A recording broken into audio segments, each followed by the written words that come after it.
نحمدہ و نصلی علی رسولہ الکریم اما بعد اعوذ باللہ من الشیطان الرجیم بسم اللہ الرحمن الرحیم السلام علیکم ورحمۃ اللہ وبرکاتہ۔ امید کرتا ہوں آپ صحت اور ایمان کی اعلیٰ حالت میں ہوں گے۔ اللہ تبارک و تعالیٰ آپ کو اور آپ کے اہل خانہ کو ہمیشہ ہنستا مسکراتا رکھے۔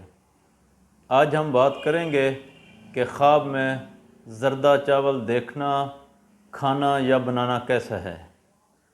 علامہ ابن سیرین رحمۃ اللہ علیہ نے فرمایا ہے کہ اگر کوئی شخص خواب میں دیکھے کہ وہ زردہ چاول بناتا ہے، تیار کرتا ہے، تو دلیل ہے خواب دیکھنے والا شخص بہادر، دانا، دولت مند اور بلند وقار ہوگا۔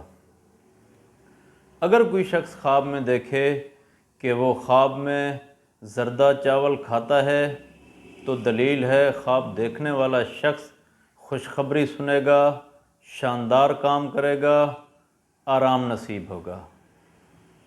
اگر کوئی کنواری لڑکی خواب میں دیکھے کہ وہ زردہ چاول کھا رہی ہے، تو دلیل ہے خواب دیکھنے والی لڑکی کو بہت زیادہ رزق ملے گا۔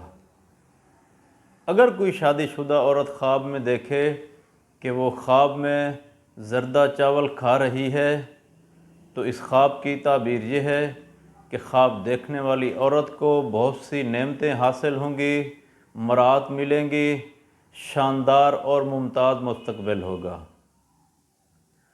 اگر کوئی حاملہ عورت خواب میں دیکھے کہ وہ چاول اور گوشت کھا رہی ہے، تو دلیل ہے خواب دیکھنے والی عورت صحت مند بچے کو جنم دے گی، راحت اور سکون حاصل کرے گی۔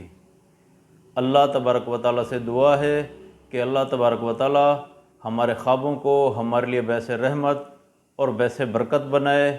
السلام علیکم ورحمۃ اللہ وبرکاتہ۔